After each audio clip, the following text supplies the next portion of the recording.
ነገሩ የተጀመረው በ1948 እስራኤል እንደ ሀገር በምትመሰረትበት ጊዜ ነው። ያኔ ዘ ግሬተር እስራኤል ወይም ታላቋ እስራኤል የሚባለው ሐሳብ አሁን ያለችዋን እስራኤል ሳይሆን እውቅና የሚሰጠው ከአባይ ወይም ናይል ጀምሮ እስከ ኤፍራጥስና ጤግሮስ እስከ ሜሶፖታሚያ ድረስ ይመጣል። ይሄኛውን ከአባይ እስከ ኤፍራጥስና ጤግሮስ ወንዞች ድረስ ያለውን አካባቢ ከተመለከታችሁት በመካከል 10 ሀገራት አሉ። እነዛ 10 ሀገራት ፈርሰው አንድ እስራኤል የምትባል ሀገር ትመሰረታለች እንደማለት ነው። ዘ ግሬተር እስራኤል። ይሄ ነገር እንዴት ነው ብለን እንጠይቃለን ዛሬ በተወሰነ መልኩ መግቢያ የሚሆን ነገር እናነሳለን። በሌላ ቀን በዝርዝር የምንገባበት ሆኖ ዛሬ ግን እንደው ከዚህ ከኢራንና ከእስራኤል ጦርነት ጋር አገናኝተን መግቢያ ሊባል የሚችል ነገር እንጀምራለን፣ እንሰራለን። ከዚህ ከእስራኤልና ከኢራን ጦርነት ጋር ነገሩ የሚገናኘው ለምንድን ነው ካላችሁ በዓለም ላይ ሁልጊዜ መርሳት የሌለብን 3 እጅግ በጣም ጠቃሚ የሆኑ የዓለም የንግድ መስመር የልብ ምት የሆኑ 3 ቁልፍ ቦታዎች አሉ። አንደኛው የፓናማ ቦይ ነው። ሁለተኛው የስዊዝ ካናልና እዚህ ጅቡቲን ይዞ ያለው የቀይ ባህር አካባቢ ነው። ሶስተኛው የሆርሙዝ ሰርጥ ነው። አሁን እስራኤል በሚያወሩት ዘ ግሬተር እስራኤል በሚባለው ኮንሰፕት ውስጥ እነዚህ 3ቱም አካባቢዎች በምዕራብ ዓለም ቁጥጥር ውስጥ ሆነው ይጠናቀቃሉ የሚል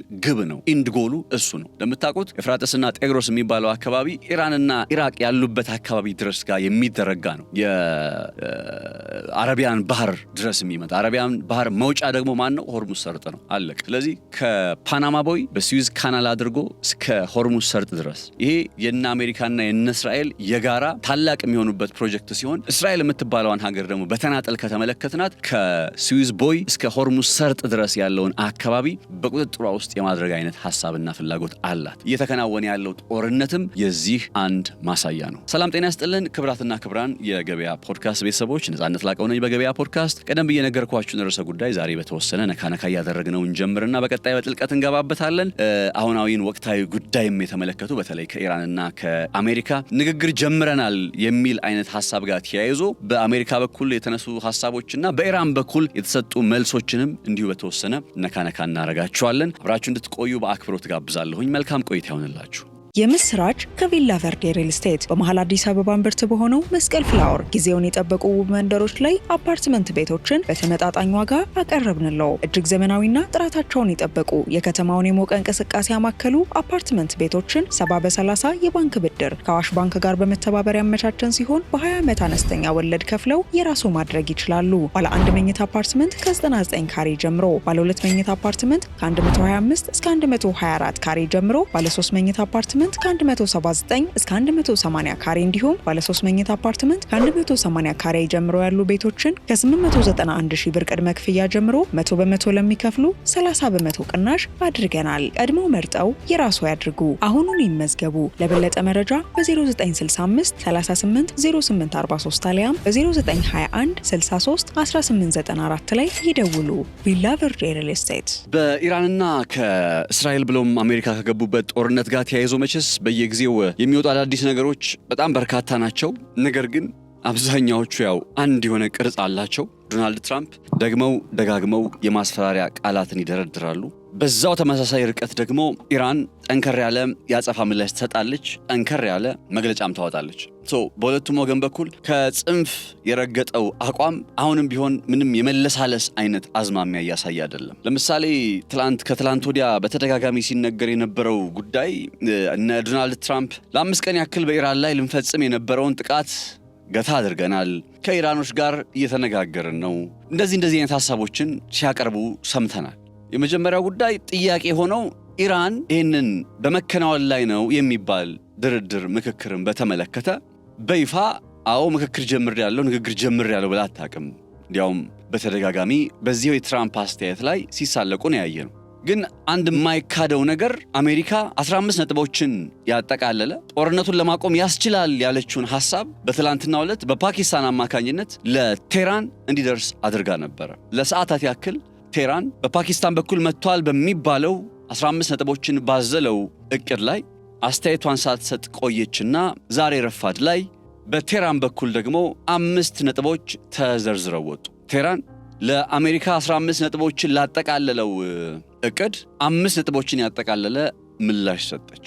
የመጀመሪያው በእነ አሜሪካ በኩል ቀርበው ከነበሩ 15 ነጥቦች መካከል አበይት የሚባሉት የኒውክሌር ጉዳይ ዋነኛውና መሰረታዊ ነው። ሁለተኛው ነጥብ ደግሞ የባላስቲክ ሚሳኤሎች ጉዳይ ነው። የኢራንን የባላስቲክ ሚሳኤሎች ጉዳይ መወሰን፣ ርቀታቸውን የሚሸፍኑትን ራዲየስ ማሳነስ፣ ከነጭራሹም ባላስቲክ ሚሳኤልም ጭምር የሆነ በመጠንም በቁጥርም በርቀትም እንዲቀንሱ ማድረግ፣ ከዛ በኢራን አክሲስ የሚባሉ እንደ ሃውቲ እንደ ሂዝቦላህ የመሰሉ ቡድኖች ከኢራን በኩል ምንም አይነት ድጋፍ አያገኙም የሚል አይነት ሐሳብ አለ። በሆርሙዝ ሰርጥ ላይ ኢራን ከዚህ በኋላ ምንም አይነት ስልጣን እንዳይኖራት የመጠየቅም አይነት አዝማሚያ በቀረበው ሐሳብ ላይ ገብቷል ይባላል። እንግዲህ እንደዚህ አይነት ጉዳዮችን ይዞ ነው ያው በይፋ 15 ነጥቦች እነዚህ ናቸው በሚለው ላይ የተቀመጠ ነገር ስላልነበረ ሐሳቦቹ ግን ሲጨመቁ አሁን በነገርኳችሁ አበይት ጉዳዮች ይጠቃልላል። ለዚህ የአሜሪካ ጥያቄ ኢራን በሰጠችው ምላሽ ደግሞ ያስቀመጠችው ጉዳይ ምንድነው? ከዚህ ቀደም አስቀምጣቸው የነበሩ 3 ቅድመ ሁኔታዎች ነበሩ።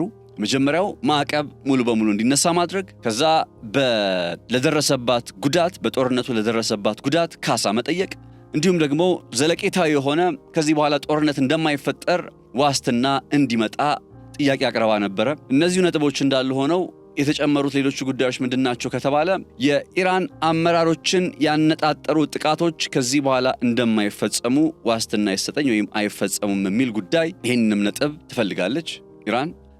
በሆርሙዝ ሰርጥ ላይ በነ ትራምፕ አማካኝነት ሆርሙዝን ኢራን ከዚህ በኋላ አታስተዳድርም በሚል ለቀረበው ሐሳብም ተቃውሞዋን አሰምታ ሆርሙዝ የኢራን ሉዓላዊ ግዛት አካል ነው፣ በሉዓላዊ ግዛታችን ላይ ከማንም ጋር አንደራደርም የሚል አይነት ሐሳብን አሰምታለች። ከዛ በተጨማሪ ደግሞ እንደ ሂዝቦላና ሃውቲ የመሰሉ በኢራን ይደገፋሉ የሚባሉ ቡድኖች ለነሱ የሚከናወን ድጋፍን በተመለከተም ያው በአሜሪካ በቀረበው ፕሮፖዛል ላይ ተጠቃሎ ነበር። አሁን ኢራን ከዚህ ጋር በተያያዘ ድጋፍ ባይደረግላቸው እንኳን ከነዚህ ቡድኖች ጋር ግንኙነት ባይኖረኝ እንኳን ነገር ግን እነዚህ ቡድኖች የጥቃት ኢላማ እንደማይሆኑ ማረጋገጫ ይሰጠኝ። በሌላ ቋንቋ ለምሳሌ ሃውቲንም ሂዝቦላህንም አሜሪካና አጋሮቿ በአሸባሪነት እንደፈረጁ ይታወቃል። ለነገሩ ሂዝቦላህን ሃውቲን ብቻ ሳይሆን በአሁኑ ጊዜ በኢራን ውስጥ ያለውን አገዛዝ ወይም ማስተዳደር እና አሜሪካ እና እስራኤል የሚመለከቱት እንደ አሸባሪ መንግስት አድርገው ነው። ያው ከነሱ መንግስት ጋር ያልተስማማ ከነሱ ጋር በአንድ ጽዋ ያልተጎነጨ አብሮ ተስማምቶ ያልቀጠለ ለነሱ ያላጎነበሰ ሁሌም ቢሆን አሸባሪ ተደርጎ ይቆጠራል። ከዓለም ይገለላል፣ ይገፋል፣ ጦር ይከፈትበታል። ያንን ነው ኢራን ውስጥ እያየን ያለ ነው። ስለዚህ ኢራን ለራሷን ብቻ ሳይሆን ለነ ሂዝቦላህና ለነ ሃውቲም ጭምር እንትን እያለች ትገኛለች። እየተደራደረች እንበለው እንግዲህ ቅድመ ሁኔታዎች ውስጥ አስገብታቸዋለች። እነዚህ ቡድኖች እኮ አሸባሪ ናቸው፣ ሂዝቦላህና ሃውቲ እኮ አሸባሪዎች ናቸው የሚል ጥያቄ ሊመጣ ይችላል። እኔም ናቸው አይደሉም የሚል አይነት ክርክር ውስጥ መግባት አልፈልግም። ሂዝቦላህን በተመለከተ ግን አንድ የተወሰነ ነጥብ ላንሳላችሁ። ሂዝቦላህ በ1982 ዓ.ም በኢራን አማካኝነት የተመሰረተ ቡድን እንደሆነ ይታወቃል። ኢራን ከኢራቅ ጋር ጦርነት ውስጥ በነበረችበት ጊዜ በ1982 ዓ.ም አስቡት፣ ሂዝቦላህ የሚባለውን ቡድን እዚህ እስራኤል አፍንጫ ስር እንዳደራጀችው ይነገራል። ሂዝቦላህ ከመደራጀቱ ጀርባ ምንድነው ያለው እውነትም? በቃ ሂዝቦላህ ኢራን ስላደራጀችው ብቻ ነው የተደራጀው ነው ወይንስ ምንድነው ነገሩ የሚለው ጥያቄ መመለስ አለበት። ነገሩ የሚጀምረው በ1978 በሊባኖስ ውስጥ ከተፈጠረ የእርስ በርስ ግጭትና ለመረጋጋት ጋር በተያያዘ ነው። ሊባኖስ ሁለት የተለያዩ አይነት ሃይማኖቶች አሉ፣ እስልምናና ክርስትና። ክርስትናም ሲባል የሊባኖስ ክርስትና ብለን እንግለጸው። እስልምና ሲባል ደግሞ ሱኒ የሚባል አለ። ከሱኒ በተጨማሪ ደግሞ ሺያ የሚባልም አለ። እነዚህ ሶስቱ በሊባኖስ ፖለቲካ ውስጥ ያላቸው የፖለቲካ የኃይል አሰላለፍ በ1940 እንደ አውሮፓውያን አቆጣጠር አካባቢ ሊባኖስ ከፈረንሳይ ቅኝ ግዛት ነፃ በምትሆንበት ጊዜ ተቀምጦ የነበረ፣ ለምሳሌ የሺያው አስተዳደር አፈጉባኤ ይሆናል፣ የሱኒ አስተዳደር ጠቅላይ ሚኒስትር ይሆናል፣ ከክርስቲያኖቹ ደግሞ የሚመጣ ፕሬዝዳንት ይሆናል። እንዲህ እያሉ በሃይማኖታዊ ውክልናን በመያዝ ነበረ ሊባኖስን ሲያስተዳድሩ የነበሩት። በእነዚህ ዓመታት ውስጥ ጠንከር ያለ ተጽዕኖ አላቸው ከሚባሉት አካላት መካከል የክርስትና እምነትን የሚከተሉቱ ዋነኛዎቹ እንደነበሩ አይዘነጋም። በዚህ አይነት ነባራዊ ሁኔታ ጥቂት ዓመታት ከቀጠሉ በኋላ በተለይ የሱኒ እንቅስቃሴዎች መብታችንን ለማስከበር በሚል የትጥቅ ትግል እንቅስቃሴን በሊባኖስ ውስጥ በሚጀምሩበት ጊዜ ከዛ የሊባኖስ እንቅስቃሴ ጋር በተያያዘ በፓሌስታይን ፍልስጤም ውስጥ የሚንቀሳቀሰው ወይም የተመሰረተው የፒኤልኦ ፓሌስታይን ሊበሬሽን ኦርጋናይዜሽን የሚባለው የነ ያሲን አረፋት አደረጃጀት ወይም ቡድን በፍልስጤም ውስጥ ሳይሆን እንቅስቃሴውን ያደርግ የነበረው በዚህ በሊባኖስ ውስጥ ነበርና ያንን እንቅስቃሴ ለማዳከም እንግዲህ የእርስ በርስ ግጭቶች ተፈጠሩ። በእነዚያ የእርስ በርስ ግጭቶች መካከል ደግሞ ያው የሱኒ እንቅስቃሴዎች እንዳለ ሆኖ የሺያ እንቅስቃሴዎቹ ደግሞ ራሳቸው በጣም ቪክቲም ነበሩ፣ በጣም ብዙ ሰለባ ነበሩና ያኔ ነው እንግዲህ የትጥቅ ትግል እንቅስቃሴ እንደሚያስፈልግ ሱኒዎችም በራሳቸው ተደራጅተው በሶሪያ መንግስት ይደገፋሉ። የፍልስጤም ውስጥ ያለው የፒኤልኦ አስተዳደር ከነሱ ጋር አብሮ ተባብሮ እየሰራ ነው። በክርስቲያኖቹ ደግሞ ያው በኋላ ላይ ነገራቸዋለሁ ክርስቲያኖቹም ከእስራኤል ጋር ተያይዞ ምን አይነት እንቅስቃሴ እንዳለ። ከዛ በሺያ ሙስሊሞች ደግሞ ብቻቸውን ነበሩ። በዛ ሰዓት ላይ ኢራን አይዟችሁ ብላ መጣች። እነሱ እንቅስቃሴ ተጀመረ።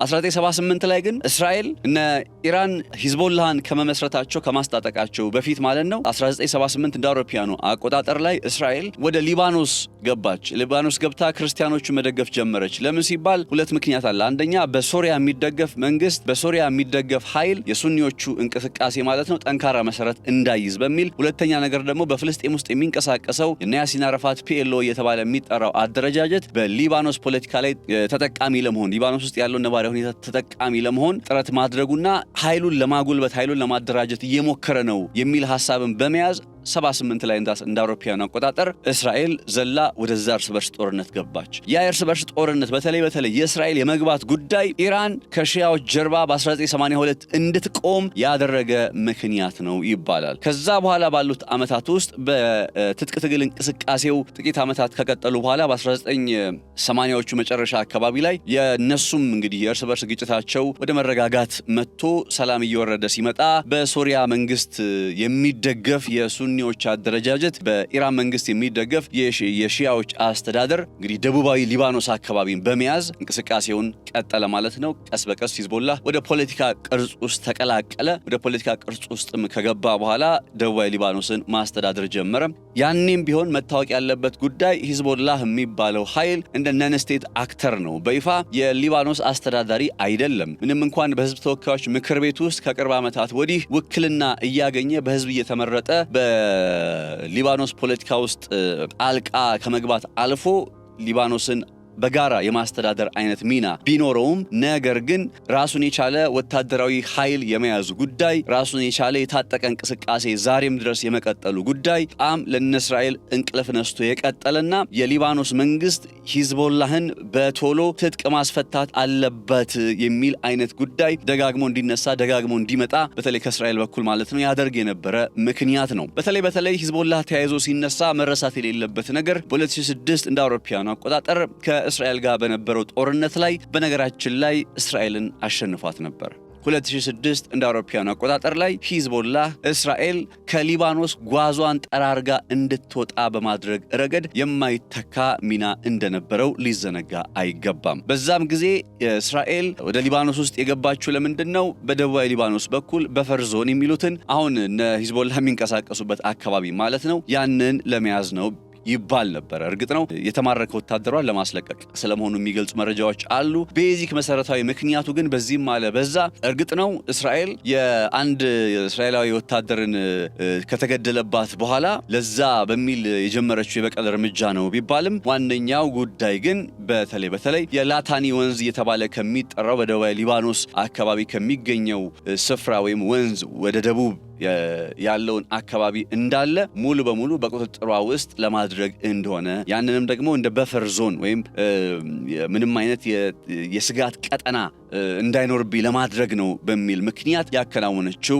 ዘመቻ እንደነበረ አይዘነጋም። ይሁን እንጂ በ2006 ላይ ሊባኖስ ውስጥ እስራኤል በሂዝቦላ ተሸንፋ ያው በሰላም ድርድር ምናምን በሚል ምክንያቶች እንዳለ ሆነው ነገር ግን ጓዟን ጠቅልላ መውጣቷ አይዘነጋም። ከዛ ጊዜ ወዲህ ነው እንግዲህ በጣም በርካታ ሐሳቦች በእስራኤል ዘንድ ይደመጡ የነበረው። አሁን ይህ አጋጣሚ ሲመጣ ለምሳሌ ያክል የዛሬ 8 ወር አካባቢ ላይ በጁን 2025 ላይ ማለት ነው በ12 ቀን ጦርነት እያልን በምንገልጸው የእስራኤልና የኢራን ጦርነት ወቅት ላይ ሂዝቦላህን በጣም ደብድባ ነበር እስራኤል እጅግ በጣም ደብድባ። ከዛ መጨረሻ ላይ ምን አለች? በቃ ሙሉ በሙሉ ቡድኑን ከጥቅም ውጭ አድርጌዋለሁኝ፣ ለኔ ስጋት የማይሆንበት ደረጃ ደርሷል ብላ አስታውቃሁላ ነበረ እስራኤል። ማንን? ሊባኖስን። በእርግጥም ሂዝቦላህ በጊዜው በነበረ ጦርነት ክፉኛ ተጎድቶ ነበረ።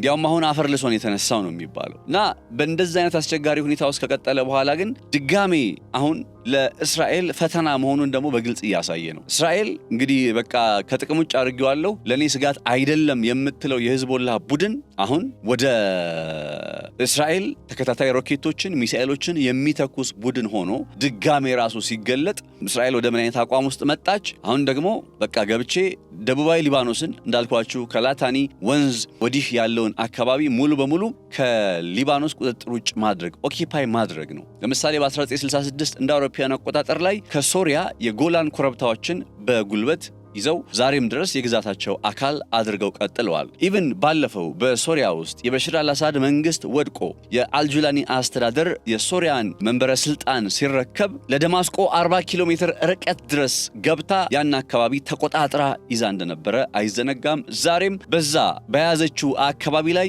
ጦሯ እንደሰፈረ ነው፣ ኦኪፓይ እንዳደረገችው ነው። ፍልስጤምን ተመልከቱ። ፍልስጤም ደግሞ ከጊዜ ወደ ጊዜ እንደ ጨው የሟሟች ያለች ግዛት ሆናለች አይደል? ሀገር ልንላት አንችልም መቼስ። አሁን ጋዛን ሙሉ በሙሉ ኦልሞስት ወደ እስራኤል ግዛት ባንልም እንኳን በቃ በእነሱ ቁጥጥር ውስጥ አድርገዋታል። ዌስት ባንክ እየተባለ የሚጠራውን እንግዲህ ራማላህን ርዕሰ መዲና ያደረገው አካባቢ ከጊዜ ወደ ጊዜ በእስራኤል ቁጥጥር ውስጥ መስፋፋቱ፣ በእስራኤል መንግስት ቁጥጥር ውስጥ መውደቁ በግልጽ እየታየ ነው። እነ ዶናልድ ትራምፕም ይህንን ጉዳይ እውቅና የሚሰጡ አይነት ሰዎች ናቸው። ዌስት ባንክ ከሆኑ ዓመታት በኋላ ከ5-10 ዓመታት በኋላ ሙሉ በሙሉ ዌስት ባንክ የሚባል ግዛት የሚኖር እንኳን እስከማይመስል ድረስ ያን አካባቢ እንግዲህ በእስራኤል ቁጥጥር ውስጥ እየወደቀ ይገኛል። ልክ እንደዛ ሁሉ ነው አሁን ደግሞ በሊባኖስ ውስጥ የደቡባዊ ሊባኖስን በተለይ ከላታኒ ወንዝ በስተግራ ያለውን አካባቢ ከእስራኤል ጋር የሚዋሰነው ማለት ነው፣ ከደቡባዊ እስራኤል ጋር የሚዋሰነውን ስፍራ ማለት ነው ሙሉ በሙሉ መቆጣጠር ነው። ለዛም ነው አሁን ከሰሞኑ ከሂዝቦላ ጋር እያከናወኗቸው ባሉ ጦርነቶች ላይ እስራኤሎች ተደጋጋሚ የሆነ ጥቃት የሚሰነዝሩት። ይገርማቸዋል። ይህንን ደቡባዊ የሊባኖስ ክፍል ከተቀረው የሊባኖስ ክፍል ጋር መለየት ነው። ድልድዮችን ሲያፈነዱ ታያላችሁ። በጣም ተከታታይ በርካታ ድልድዮችን የላታኒን ወንዝ አቋርጦ የሚያልፈው ደቡባዊ ሊባኖስን የሚያገናኙ ድልድዮችን እየቆረጡ ነው። በቃ ለምንድን ነው ሲባል ይሄ ቦታ በፈር ዞን መሆን አለበት ነው የነሱ አቋም። ነገር ግን የሊባኖስ ሉዓላዊነትስ የሊባኖስ ሉዓላዊ ግዛት አይደለም ወይ ይሄ ስፍራ? በተባበሩት መንግስታት ድርጅት ለነገሩ ምን የተባበሩት መንግስታት ድርጅት አለ? አሁን ኦልሞስት አፈራርሰውታል። እንደው እናንሳው። አሁን ሀገራት ተመሰረቱ ተብሎ በምናውቀው ካርታ የሊባኖስ ሉዓላዊ ግዛት የሚባለው ስፍራ በእስራኤል ቁጥጥር ውስጥ መውደቁ፣ እስራኤል ደግሞ አንዴ ቁጥጥሯ ውስጥ ካስገባችሁ በኋላ ቀጣይ የምታስበው አጋጣሚ ሲመጣ የላታኒን ወንዝ ተሻግሮ ደግሞ እስከ ቤሩት ድረስ ያለውን ማለቱ አይቀርም። ነገሩ ዘግሬተር እስራኤል ነው ሐሳቡ። ዘግሬተር እስራኤል እኮ ነው ነገሩ፣ ሌላ እኮ አይደለም። ሂዝቦላህ አለ ምናምን አለ እኮ አይደለም ነጥቡ። በቃ ዘግሬተር እስራኤል ነው። ከናይል ከአባይ ተፋሰስ ከአባይ ጀምሮ እስከ ኤፍራጥስና ጤግሮስ ድረስ ተብሎ የነ ኔታንያሁ እቅድ አለ። እንደምታውቁት የነ ኔታንያሁ ሳይሆን ገና እስራኤል በ1948 በዛ ስፍራ ላይ እንደ ሀገር በምትመሰረትበት ጊዜ ፈጣሪ የሰጠን የተስፋ ምድር ነው ግዙት ብሏል፣ ይሄ ለኛ ሰጥቶናል፣ ይህንን ለኛ ውረሱት ብሏል ብለው የሚያምኑት አካባቢ እንዳልኳችሁ ከናይል ከአባይ ጀምሮ እስከ ኤፍራጥስና ጤግሮስ ያለው ስፍራ ነው። ይህ ስፍራ ዓለም ስልጣኔ እንደ ጉድ የበቀለበት የሜሶፖታሚያ፣ የባቢሎን፣ የኑቢያ፣ የአክሱም፣ የፑንትና ዳሞት፣ የግብፅ እንግዲህ የዘረዘርኩላችሁ ስልጣኔዎች ሁሉ በዚህ ስፍራ ላይ ያሉ፣ የአረቦቹ ስልጣኔ ይሄ ሁሉ የሚጠቃለለው በዚህ ስፍራ ውስጥ ነው።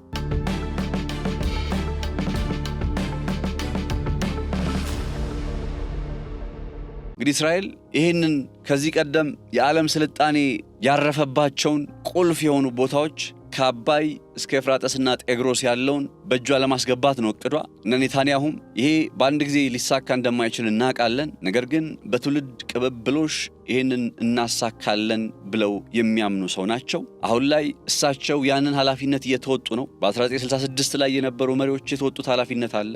በዮም ኪፐር ዋር የተባለ በሚጠራው በ1973 በነበረው ጦርነት ላይ እንዲሁ ግዛቷን አስፍታለች። ከዛም በኋላ ደግሞ እስራኤል አሁን በምትመለከቱት መልኩ በፍልስጤም ውስጥ እየተከናወነ ያለውን የግዛት ማስፋፋት የሰፈራ ፕሮግራም የምናውቀው ነው፣ የምንረዳው ነው። እነ ሶሪያ አልቀረላቸውም። ለደማስቆ 40 ኪሎ ሜትር እስኪቀር ድረስ ገብተው የነበረበት አጋጣሚ አለ። አሁን ላይም ከዛው በቅርብ ርቀት ላይ ነው የሚገኙት። በሊባኖስ ውስጥ ከሄዳችሁ ከላታኒ ወንዝ በስተግራ ያለውን አካባቢ ሙሉ በሙሉ በእስራኤል ቁጥጥር ውስጥ ሆኖ ይቀጥላል እያሉ ይገኛሉ። እነ ጋዛ የውሃ ሽታ ሆነው ቀርተዋል። አካባቢው በእስራኤል ብቻ መተዳደር እንደሚጀምር በግልጽ እየታየ ነው። ስለዚህ እውነትም እነ ኔታንያሁ እንዳሉት እነሱ አሁን ከነሱ የሚጠበቅባቸውን ነገር አድርገው ያልፋሉ። ከዛ በቀጣይ የሚመጣው ትውልድ ደግሞ ይሄንን ነገር ያስቀጥላል፣ ይሄንን ነገር ያስፈጽማል። በነገራችን ላይ የሚመጡት ሰዎች ደግሞ እጅግ በጣም አስፈሪ፣ እጅግ በጣም ወጋ ጠባቂ፣ እጅግ በጣም በቃ ከሌላው ከአረቡ ዓለም ጋር አብረው መኖር የማይችሉ አይነት ሰዎች ናቸው። ለምሳሌ በእስራኤል ፖለቲካ ውስጥ አሁን ስማቸው ከሚነሱት መካከል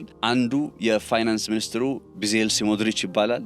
ቤዜል ስሞትሪች እጅግ በጣም ጽንፈኛ አቋም ያለው እጅግ በጣም አሁን ለምሳሌ ጋዛ ውስጥ የሚከናወነውን ጦርነት በተመለከተ በሰጠው አስተያየት ከዚህ ቀደም እንዳለ ታውቃላችሁ። ለምን በቃ በቦምብ አንደበድባቸውም እና እንጨርሳቸውም? አክቹሊ ብዙ ጉዳት አድርሰዋል። ግን ከዚህም በላይ ለምን በቃ የህፃናት ጉዳይ፣ የሴቶች ጉዳይ፣ የንጹሃን ጉዳይ የማያሳስባቸው አይነት ሰዎች ናቸው። የእስራኤል የብሔራዊ ደህንነት ሚኒስትሩ ኢትማር ቤንግቪር የሚባለው ግለሰብ ከእርግጥ ነው ከሰሞኑ ተገሏል የሚል አይነት ዜናዎችን ስንሰማ እንደነበረ አይዘነጋም። ኤኒዌይ ግን ያው ማረጋገጥ ስለማይቻል አሁን ኢትማር ቤንግቪር የፖለቲካ አቋሙን ከተመለከታችሁ እጅግ በጣም የሚያስፈራ ነው። እጅግ በጣም ጽንፈኛ ነው። የአይሁድ ብሔርተኛ ሲያከር አስቡት። እና እንደዚህ አይነት ሰዎች እነ ኔታንያሁን እየተኩ የሚመጡ ከሆነ ደግሞ ምን አይነት ነባራዊ ሁኔታ በዛ ቀጠና ላይ እንደሚፈጠር ማሰብ ነው እንግዲህ። እና ይሄ የያዙት ፕሮጀክት አካል ነው እንግዲህ ሊባኖስ ውስጥ እየተፈጸመ ያለው የሚለውን ጉዳይ እንድትይዙ ነው። እና እነ ኢራን አሁን በሊባኖስ ውስጥ ያለው የሂዝቦላህ እንቅስቃሴ የጥቃት ኢላማ አይሁን ሲሉ፣ በሌላ ቋንቋ እስራኤል ደቡባዊ ሊባኖስን የመያዟን ጉዳይ ታቁም የሚል ድምፅ እያሰሙ ነው። ከሂዝቦላህ ጋር መቼም አይደራደሩም እስራኤሎች። ያው አሸባሪ ብለው ፈርጀውታል፣ ጉዳትም አድርሰውበታል። የሊባኖስን የሚያስተዳድር መንግስት አለ እንደምታውቁት። እና ነገሩ ለመደራደርም አስቸጋሪ ነው። በቃ በጉልበት ግን የፈለግነውን ነገር እናደርጋለን በሚል መልኩ በቃ ደቡባዊ ሊባኖስን አሁን በቁጥጥራቸው ስር እያከናወኑ ነው፣ በቁጥጥራቸው ስር እያደረጉ ነው። ሌላውም የአረቡ ዓለም አካባቢ ነገሮቹ በዚህ የሚቀጥሉ ከሆነ ከዚህ የተለየ ታሪክ አይኖረውም። እኔ የሚገርመኝ እነ ሳውዲ አረቢያ፣ እነ ዩናይትድ አረብ ኤምሬት የመሳሰሉት ሀገራት፣ እነ ኳታር፣ እነ ኩዌት ተረኛ ነገ እነሱ መሆናቸውን አላወቁም ልበል? የሚቀር ይመስላችኋል? እነዚህ ግዛቶች አሁን የአረቡ ዓለም ብለን የምንገልጻቸው የገልፎ ሀገራት ውስጥ ያሉት መንግስታት አንደኛ ኢኮኖሚያቸው ያው በነዳጅ ላይ የተንጠለጠለ እንደሆነ ይታወቃል። ከነዳጅ ኩባንያዎቻቸው ጋር ተያይዞ የባለቤትነት ጉዳይ ከተነሳ ምንም እንኳን በሳውዲ መንግስት ይዘወራል ቢባልም በአርማንኮ ውስጥ ግን የምዕራቡ ዓለም ኩባንያዎችና ቢሊዮነሮች ጠንከር ያለ ድርሻ እንዳላቸው ይታወቃል። ዘኦሊቲንግ ዋስትናቸው ድርሻቸውን ልክ እነ አርማንኮን በሉት ሌሎችም በዛ በመካከለኛው ምስራቅ ያሉ ሀገራት የተፈጥሮ ሀብታቸውን ድርሻ ለምዕራቡ ዓለም ሀገራት መሸጣቸው ብቻ ነው። ግሬተር እስራኤል የሚለው ኮንሰፕት ደግሞ ዝም ብሎ እንደ ተራ ሐሳብ እንደ አፈታሪክ የሚወራ ሳይሆን እውነት መሆኑን የምትረዱት የእስራኤል ወታደሮች በሚለብሱት ዩኒፎርም ላይ የአይዲኤፍ ወታደሮች በሚለብሱት ዩኒፎርም ላይ በግራ ትከሻቸው ላይ የሚቀመጥ አንድ ካርታ አለ፣ ምልክት አለ። ይሄ በምስሉ ላይ የምትመለከቱት ምልክት የእስራኤል ካርታ አይደለም። አሁን ላይ ባለው ነባራዊ ሁኔታ ግሬተር እስራኤል ተብሎ በተደጋጋሚ በሚቀርበው ሐሳብ ውስጥ ከናይል ጀምሮ ከአባይ ጀምሮ እስከ ሜሶፖታሚያ ፍራጠስና ጤግሮስ ድረስ በሚለው ኢራቅ አካባቢ ማለት ነው። ኢራቅን ሻገር ብሎ ኢራን ድንበር ወይም ኢራን አፍንጫ ስር ያለውን ካርታ ነው የሚያሳያችሁ አይደለ? በሌላ ቋንቋ ምን ማለት መሰላችሁ? ይሄ ከስዊዝ ቦይ እስከ ሆርሙዝ ሰርጥ ማለት ነው። ግሬተር እስራኤል ማለት ከስዊዝ ቦይ ከቀይ ባህር እስከ ሆርሙዝ ሰርጥ። ከዚህ ቀደም ደግሞ በግልጽ ብያችሁ ነበር። በዚህ ዓለም ላይ ቁልፍ የሚባሉ የዓለም የደም ዝውውር ልብ በቃ ምት ይሆኑ ቁልፍ የሚባሉ ቦታዎች አሉ። አንደኛው ቀይ ባህር ነው። የሆርሙዝ ሰርጥና የጅቡቲን ጉዳይ በደንብ አንስተነዋል። ቀይ ባህር ነው። ሁለተኛው የፓናማ ቦይ ነው። ባለፈው እና አሜሪካ ቻይናን ያባረሩበት ቦይ ማለት። ሌላኛው ደግሞ የሆርሙዝ ሰርጥ ነው። አሁን እስራኤል ግሬተር እስራኤል በሚል አይነት ሐሳብና እቅድ ከስዊዝ ቦይ ቀይ ባህር ጀምሮ ማለት ነው እስከ ሆርሙዝ ሰርጥ ድረስ ያለውን አካባቢ በቁጥጥሯ ውስጥ ለማድረግ ነው እቅዷ፣ ግቧ። የመጨረሻው ኢንድ ጎል ይሄ ነው። በእስራኤል ወታደሮች የግራ ትከሻ ላይ ያለው ምልክት ካርታ ይሄ ካርታ ነው። they're fighting for this ማለት የሚዋጉት ለዚህ ነው። እና እንግዲህ እስከ ሆርሙዝ ሰርጥ ድረስ ማለት ኢራቅን ያጠቃልላል ብለናል አይደለ? ዘ ግሬተር እስራኤል ማፑ ኢራቅን ያጠቃልላል።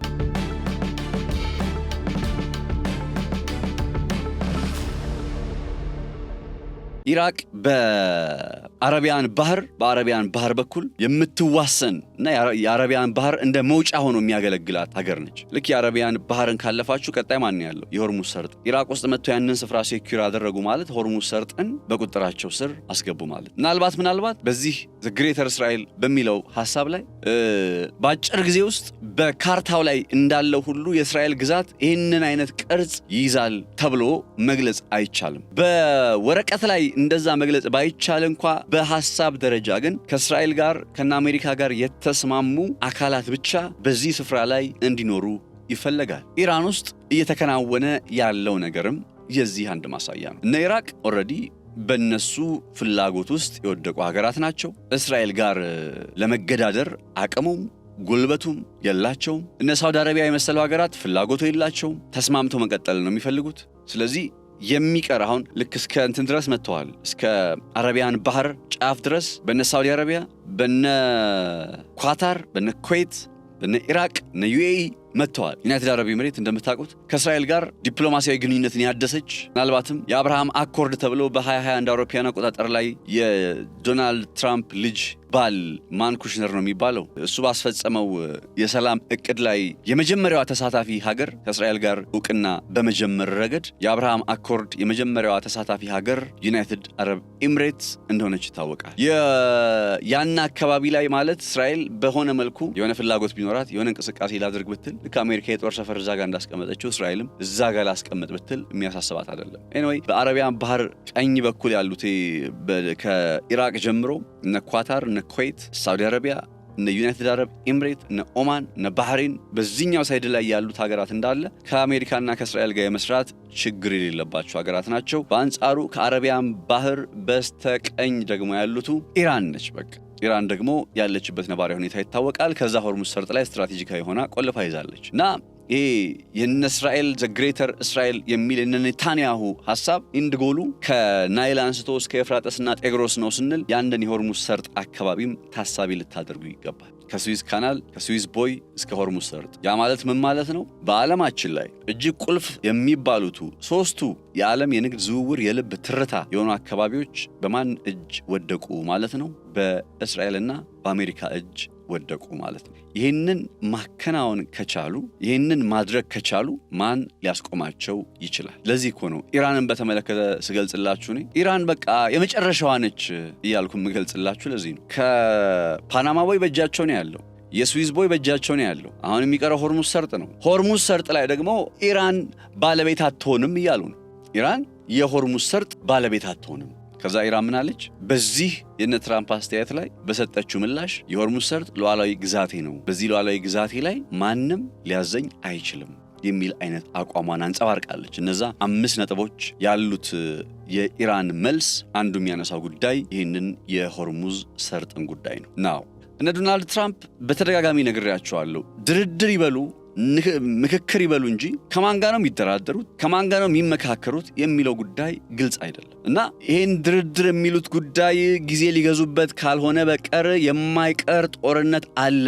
እንግዲህ ባለፉት ተከታታይ ቀናት በሰራውላችሁ ፕሮግራሞች ይህንን ጉዳይ አሁን የነገርኳችሁን አረፍተ ነገር መቼም ደጋግሜ አንስቻታለሁ። የማይቀር ጦርነት አለ። ዛሬ የሆነውና የታየው እንዲሁም የተረጋገጠው ነገር እሱ ነው። የአሜሪካው ፕሬዝዳንት ዶናልድ ትራምፕ ምንድን ነው ያሉት ካላችሁ ልክ በኢራን በኩል ይህን አይነት መልስ እንደመጣ ከተሰማ በኋላ ኢራን ሽንፈቷን የማትቀበል ከሆነ ሲኦልን አወርድባታለሁ ሲሉ ተናግረዋል። የሚገርማችሁ ዶናልድ ትራምፕ ምክክር እያደረግን ነው ድርድር እያደረግን ነው ብለው በሚናገሩበት ጊዜ እጅግ በጣም ያስገረመኝ አንድ ነገር ምንድን ነው? ወደ ቀጠናው እግረኛ ወታደሮቻቸውን እያስጠጉ ነበር። ዲሞክራሲ ናው የሚባል የዜና ምንጭ ይዞት የወጣ አንድ መረጃን ልንገራችሁ። በዲሞክራሲ ናው መረጃ መሰረት ለምሳሌ ያክል ባለፉት 2 ቀናት ወደ አካባቢው ደርሰዋል የሚባሉ 2500 የሚሆኑ አየር ወለድ ወታደሮች የ82ኛው ብርጌድ አባላት ናቸው ተብሏል። 2500 የሚሆኑ አየር ወለድ ወታደሮች ወደ አካባቢው ተጠግተዋል። 4500 የሚሆኑቱ በዚህ ሳምንት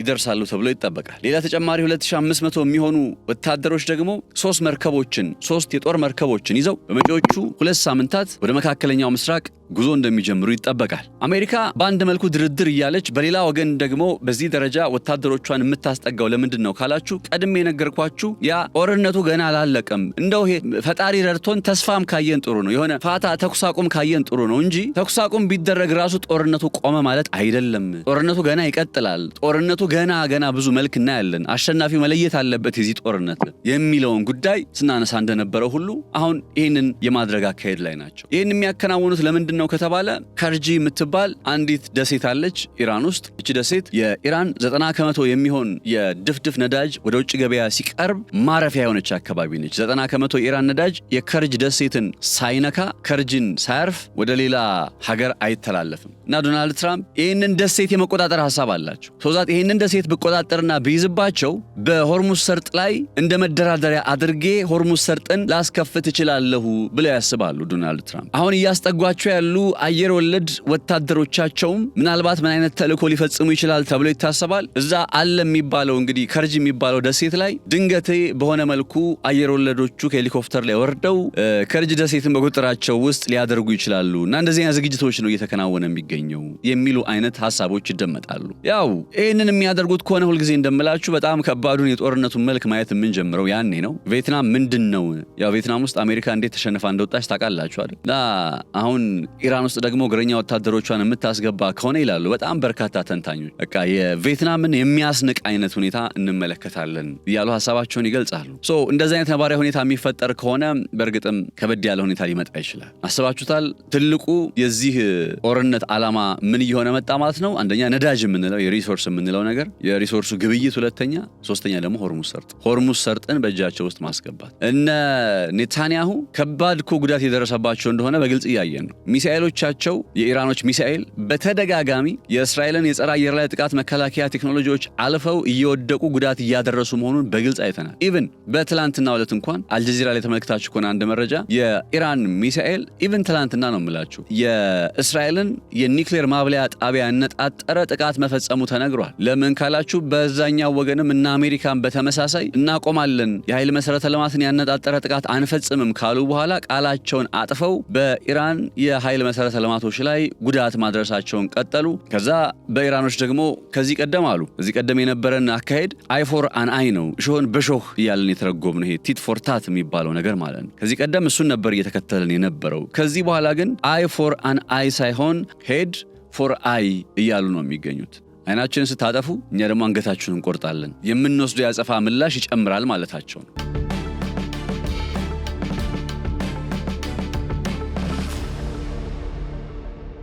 የሚገርማችሁ ላያደርጉት አይችሉም ብዬ አላስብም። ለምንድነው እንደዛ ማለለው? አሁን ባለፉት 3-4 ቀናት ማለት ነው እና አሜሪካ አንድ የሆነ መረዳት ውስጥ መጥተው ነበር። የኢራን ሚሳኤል ክምችት፣ የድሮን ክምችት የምትፈጽምብን ጥቃት ከጊዜ ወደ ጊዜ በቁጥር እየቀነሰ ስለመጣ ይህ ማለት ሀገሪቱ አሁን ላይ ያላት የሚሳኤል ክምችቷ እየተሟጠጠ በመሆኑ እየደከመች ነው የሚል አይነት ሐሳብን ማንሳትና ማንጸባረቅ ጀምረው ነበር። ከዛ ግን የሚገርማችሁ ይህንን ጉዳይ መልስ ለመስጠት ኢራን በሁሉም በቃ በገልፉ ሀገራት ውስጥ ባሉ ከሳውዲ አረቢያ ጀምሮ እስከ ኩዌት፣ ከኳታር እስከ ባህሪን፣ ከዩኤኢ እስከ ኦማን ሁሉም ላይ በ82ኛው ማዕበል በሚሉት ኦፕሬሽን ትሩ ፕሮሚስ እያሉ በሚገልጹት ጥቃት እስራኤልን ጨምሮ ጥቃት ሰነዘሩ። ያኔ ነው የእስራኤል የኒውክሌር ማብለያ ጣቢያ መርሃ ግብር ያነጣጠረ ጥቃት በድጋሚ መፈጸም ይቻሉ። ደከሙ በተባሉበት ሰዓት ላይ የምን ድካም ነው አሉና እንዲያውም አንድ የፕሮፓጋንዳ ቪዲዮም ተሰራጭቷል። አይታችሁት ከሆነ በፕሬስ ቲቪ አማካኝነት ያላቸውን የሚሳኤል ክምችትና የድሮን ክምችት የሚያሳይ ደግሞ አዲስ ቪዲዮም ተለቋልና ዩሲ ምን አይነት ነገር እንደያዙ ኢራኖች እና አሜሪካ በአንጻሩ ደግሞ ትልቁ ቁልፍ በዚህ ሰዓት ላይ አሜሪካ ሀያል ነች ወይስ አይደለችም፣ አሜሪካ ዓለምን ለመምራት ብቁ ነች ወይስ አይደለችም የሚለውን የምታረጋ ግጥበት አንድ ፈተና ከፊቷል። የሆርሙዝ ሰርጥን ከማን ጋር ነው የምታስከፍተው? ልታስከፍተውስ ትችላለች ወይ? ያንን ማድረግ ካልቻለች የሚያደርጉትም አይመስለኝም። በቃ አሜሪካ አረጀች አልነበር ትላንት ያልኳችሁ፣ ዛሬ በቃ ሞተች ልንል እንችላለን። አስባችሁታል? ከዚህ ቀደም የምናስባት አሜሪካ ኢራቅ ውስጥ ገብታ በቃ ድንገት የሆነ ነገር አድርጋ የምትወጣ ምናምን። ኢቭን በቅርብ እንኳን ቬንዙዌላ ውስጥ ገቡና ቬንዙዌላ ውስጥ እንደፈለጉ አድርገው ወጡ። እሱን የሸወዳቸው ባይዘው እነ ዶናልድ ቬንዙዌላ ጋር ገብተው ኒኮላስ ማዱሮን አንገቱን አንቀው ይዘው እንደወጡ ኢራን ውስጥም በቃ እንደዛው የሚያደርጉ መሰላቸው፣ እንደዛው የሚሳካላቸው መሰላቸው። እና ይሄ ጉዳይ እነ ኢራንን ክፉኛ አስቆጣ፣ ክፉኛ አሳበደ። ጠንካራ ምላሽ ይዘው ከተፍ እንዲሉ ምክንያት ሆነ። ክችሊ ላለፉት 40 ዓመታት ሲዘጋጁበት የቆየ ጉዳይ ነው። የሆርሙዝ ሰርጥን ቆልፈው በዓለም ጉሮሮ ላይ ቆመዋል። እዚህ ኢትዮጵያ ውስጥ እንኳን እስኪ ናፍጣ ጠፍቶ አሁን በነዳጅ ማደያ ጣቢያዎች ላይ እንደዚህ አይነት ሰልፍ ስማም ትላንትና ከዚህ ከጋርመንት እስከ ሜክሲኮ ባለው አካባቢ ላይ የነበረ እኮ የትራፊክ መጨናነቅ እኮ አይደለም ያለ ምክንያት ይመስላችኋል? አሁን የሁሉ መኪና በናፍጣ የሚንቀሳቀስ ናፍጣ መሆኑ ደግሞ ምንድነው ታውቃላችሁ? ችግሩ እንደ ኔክስት ዴይስ እነዚህ ናፍጣ አገር አቋራጭ የምንላቸው የሚጓጓዙት ትልልቅ መኪናዎቻችን የጭነት መኪናዎቻችን አይ ቲንክ ናፍጣ ነው የሚጠቀሙት በብዛት። ምክንያቱም በብዛት ግዙፍ መኪናዎችን ሳይ ስለነበረ የጭነት መኪናዎችን ማለት ነው። ይህን ወደ ጅቡቲ በምን እንደምንሄድ አስቡት። እንደ ኢትዮጵያ ሁሉ ለምሳሌ ፊሊፒንስ የምትባለውን ሀገር ብትመለከቷት ፊሊፒንስ ራይት ናው የኢመርጀንሲ በቃ የአስቸኳይ ጊዜ አዋጅ አውጥታለች። በነዳጅ እጥረት ሳቢያ የአስቸኳይ ጊዜ አዋጅ አውጥታለች። የአውሮፓ ሀገራት በራሽን መጠቀም ጀምረዋል። ነዳጅ በራሽን ምንድነው በተራ የኢትዮጵያ መንግስት ማክችል ቆጥባችሁ ተጠቀሙ ብሏል። ያው እኛ ሀገር ቀልድ ስለሚመስለን ሁሉም ነገር እንደ ቀልደን አለፍንበት እንጂ ነገሩ በጣም ሲሪየስ ነው። ዓለም ነው አሁን በዚህ የነዳጅ ጉዳይ ምክንያት ጀርባው እየጎበጠ የሚገኘው። በምን ምክንያት? አሜሪካና እስራኤል ኢራን ላይ ጦርነት በመክፈታቸው ምክንያት። ይህንን ጫና እንግዲህ እነሱ ናቸው ይህንን ችግር የፈጠሩብን። ባይዘው ዓለም ላይ ይህንን ችግር የፈጠሩት እነሱ ራሳቸው ናቸው፣ አሜሪካና እስራኤል ናቸው። ከገቡበት ችግር መውጣት ደግሞ እያቃታቸው ነው። የሆርሙዝ ሰርጥን አይተውት ነገር በቃ ተሸናፊ ሊሆኑ ነው። እንግባ እናስከፍተው ብለው አይገቡ ነገር ብቻቸውን አልቻሉም። ብቻቸውን ቢችሉ ኖሮ ይገቡ ነበረ። ለምን አይገቡም ታዲያ? የአውሮፓ ሀገራትና የኔቶ አባል ሀገራት ካልገባችሁ እያሉ ዶናልድ ትራምፕ ማስጠንቀቂያ የሚሰጡት ለምን ሆነና?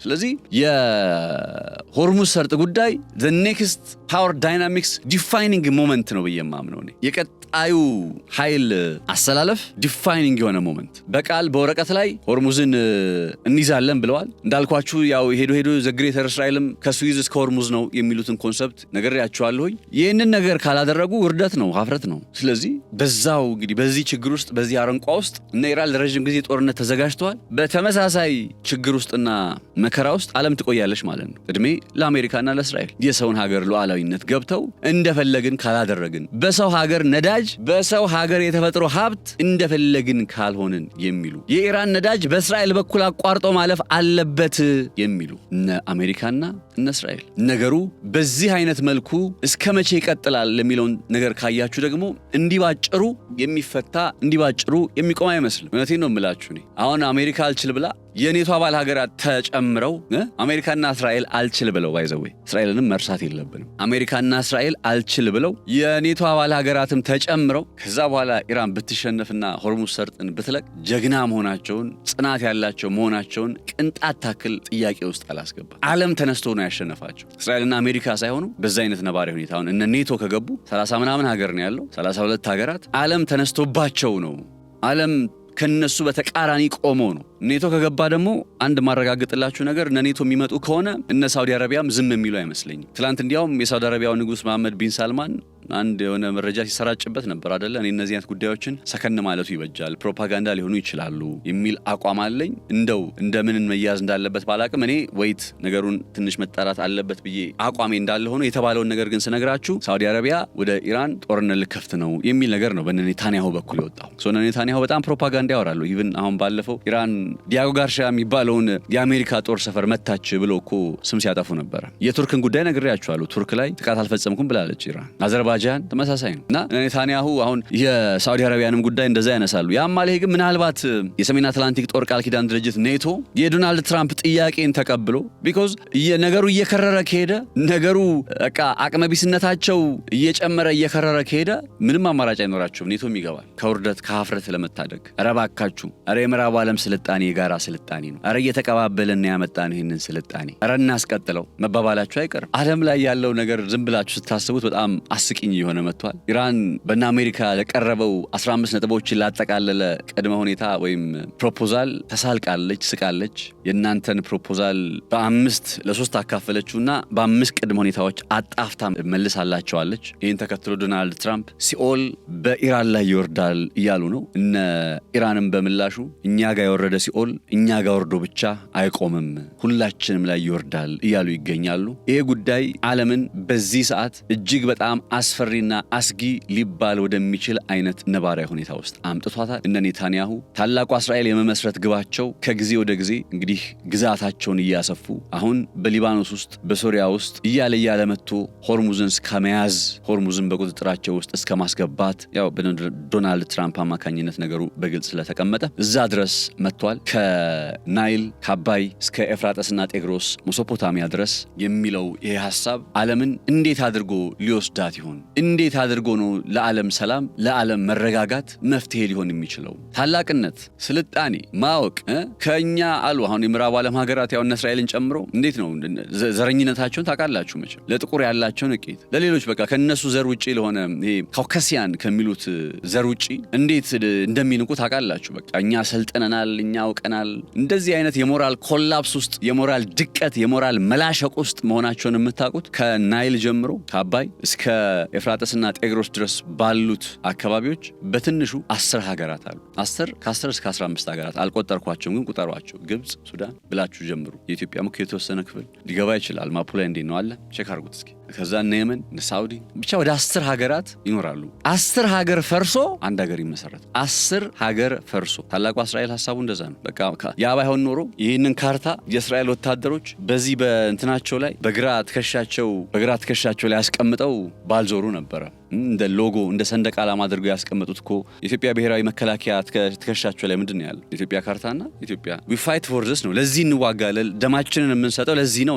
የወታደር ልብስ ላይ ያንን ካርታ ስታስቀምጡ ለዚህ ደማችንን እንሰጣለን። 10 ሀገር ፈርሶ አንድ ሀገር ይመሰረታል ነው እያሉ ያሉት። አሁን እየነገርኳችሁ ያለሁት ነገር ዛሬ አሁን በቅርብ ጊዜ ውስጥ የምናየው ነገር ነው ማለት አይደለም። ኢንድ ጎሉ መጨረሻው ግን ከዚህ የተለየ እንዳልሆነ ሊታወቅ ይገባል። ኢራንን ማሸነፍም የዚህ አካሄድ አንድ ማሳያ መሆኑም ሊታወቅ ይገባል። ኢራን አልሸነፍም ብላ በጽናቷ መቀጠሏ ሳይዘነጋ ማለት ነው። ምን ትላላችሁ እናንተ? እስኪ በግሬተር እስራኤል ለአካባቢው ሰላም የሚሆን መፍትሄ ነው ወይ? አካባቢው ላይ መረጋጋትን የሚያመጣ ነው ወይ? ነው ወይንስ እንደው በቃ ነገሩን ሃይማኖታዊ ነው ብለን ብቻ አስበን ጥያቄ ከማንሳት ተቆጥበን አንገታችንን እየወዘወዝን ከነሱ ጋር ብቻ በመስማማት እንቀጥል? እንደዛ የምትሉም እስኪ ካላችሁ ሀሳባችሁን አስቀምጡልኝ ነው በኮመንት መስጫው ላይ። ነጻነት ላቀው ነበርኩኝ። ወቅታዊውን የኢራን ጉዳይ መነሻ አድርገን በተወሰነ መልኩ ስለ እስራኤል ታላቋ እስራኤል ስለሚባለው ፕሮጀክታቸውም ጥቂት ሀሳቦችን አነሳን። ዘርዘር ያሉ ጉዳዮችን ይዤበት መለሳለሁ። ባይዘው በዚህ ጉዳይ ላይ ጠለቅ ብለን መግባት ያለብን አንዳንድ ሞመንቶችና ጊዜዎች አሉ። ጠለቅ ብለን እንገባበታለን። ዛሬ ከላይ ነው ነካ ያደረኩት። ስለዚህ በቀጣይ ደግሞ እንዲህ በዝርዝር እንመለስበታለን። አብራችሁ ስለነበራችሁ በጣም አመሰግናለሁኝ። መልካም ጊዜ ይሁንላችሁ። የምስራች ከቪላ ቨርዴ ሪል ስቴት በመሃል አዲስ አበባ እምብርት በሆነው መስቀል ፍላወር ጊዜውን የጠበቁ ውብ መንደሮች ላይ አፓርትመንት ቤቶችን በተመጣጣኝ ዋጋ አቀረብንለው። እጅግ ዘመናዊና ጥራታቸውን የጠበቁ የከተማውን የሞቀ እንቅስቃሴ ያማከሉ አፓርትመንት ቤቶችን 70/30 የባንክ ብድር ከአዋሽ ባንክ ጋር በመተባበር ያመቻቸን ሲሆን በ20 ዓመት አነስተኛ ወለድ ከፍለው የራሱ ማድረግ ይችላሉ። ባለ 1 መኝታ አፓርትመንት ከ99 ካሬ ጀምሮ፣ ባለ 2 መኝታ አፓርትመንት ከ125 እስከ 124 ካሬ ጀምሮ፣ ባለ 3 መኝታ አፓርትመንት ከ179 እስከ 180 ካሬ እንዲሁም ባለ 3 መኝታ አፓርትመንት ከ180 ካሬ ጀምሮ ያሉ ቤቶችን ከ891 ሺህ ብር ቅድመ ክፍያ ጀምሮ 100 በመቶ ለሚከፍሉ 30 በመቶ ቅናሽ አድርገናል። ቀድሞ መርጠው የራሱ ያድርጉ። አሁኑን ይመዝገቡ። ለበለጠ መረጃ በ0965 38 0843 አሊያም በ0921 63 1894 ላይ ይደውሉ። ቪላ ቨርዴ ሪል ስቴት